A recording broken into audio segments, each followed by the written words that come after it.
उत्तर प्रदेश के वाराणसी में रविवार को शहर की सांस्कृतिक और आध्यात्मिक विरासत का जश्न मनाते हुए फिट इंडिया के तहत संडे ऑन साइकिल कार्यक्रम आयोजित किया गया। कॉमनवेल्थ गेम्स 2030 का प्रचार प्रसार करते हुए कार्यक्रम के दौरान डांस और योगा जैसे फिटनेस सेशन रखे गए। स्थानीय नागरिकों, छात्रों और सुरक्षा कर्मियों ने स्वास्थ्य को बढ़ावा देने के लिए उत्साह से भाग लिया। कार्यक्रम में उत्तर प्रदेश सरकार में मंत्री दयाशंकर मिश्रा, जाने माने तबला वादक संजू सहाय, कॉमनवेल्थ सिल्वर मेडलिस्ट पूजा सिहाग ने भी हिस्सा लिया। इस दौरान सभी ने फिट रहने का संदेश दिया। भारतीय खेल प्राधिकरण साई जिसको कहते हैं, उन्हीं के द्वारा देश के प्रधानमंत्री जी का जो आह्वान है फिट इंडिया के लिए, तो खेलेगा भारत तो बढ़ेगा भारत, उसी की कड़ी में आज यहाँ साइकिलिंग प्रतियोगिता का आयोजन है। काशी हिंदू विश्वविद्यालय के एम्फी थिएटर मैदान से आज तमाम नौजवान और युवक युवतियाँ खिलाड़ी आज इसमें भाग ले रहे हैं। तो मुझको लगता है कि आज का दिन इसके लिए बहुत ही महत्वपूर्ण है। ये पूरे देश में इस तरह की प्रतियोगिताओं का आयोजन करा जा रहा है।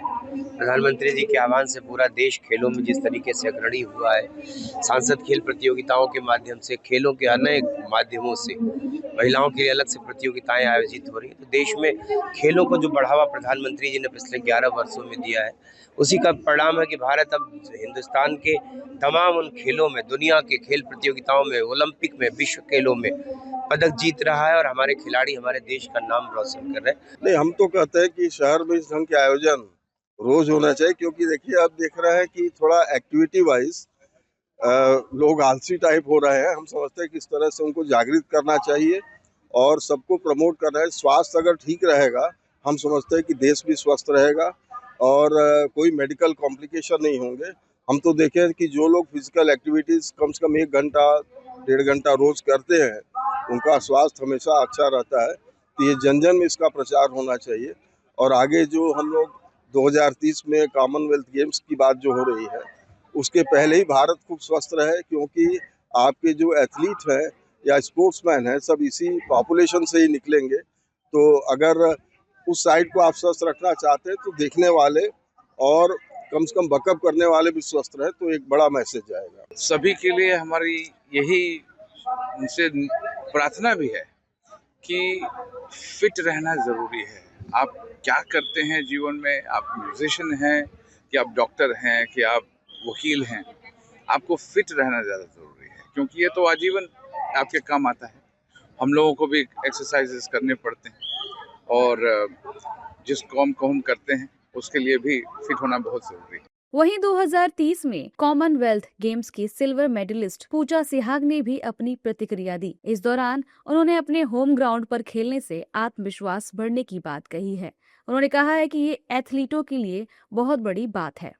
ये खिलाड़ियों के लिए एक बहुत गर्व की बात है कि अपने ही होम ग्राउंड में परफॉर्म करना, क्योंकि जो कंपटीशन में खेल चुकी हूँ, पदक टैली में लाइफ टाइम के लिए इतिहास में आपका नाम जुड़ जाता है कि हाँ, उस समय उस खिलाड़ी ने मेडल जीता था, तो वो बहुत बड़े गर्व की बात है।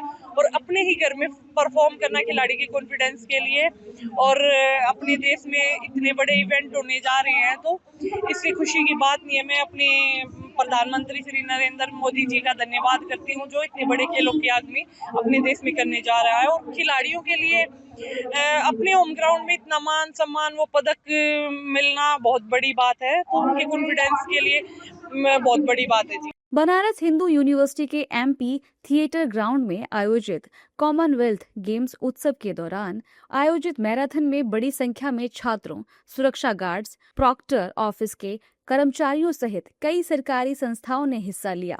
बता दें, इस सप्ताह का विशेष संस्करण भारत को कॉमनवेल्थ गेम्स 2030 की आधिकारिक मेजबानी मिलने के उपलक्ष्य में समर्पित है।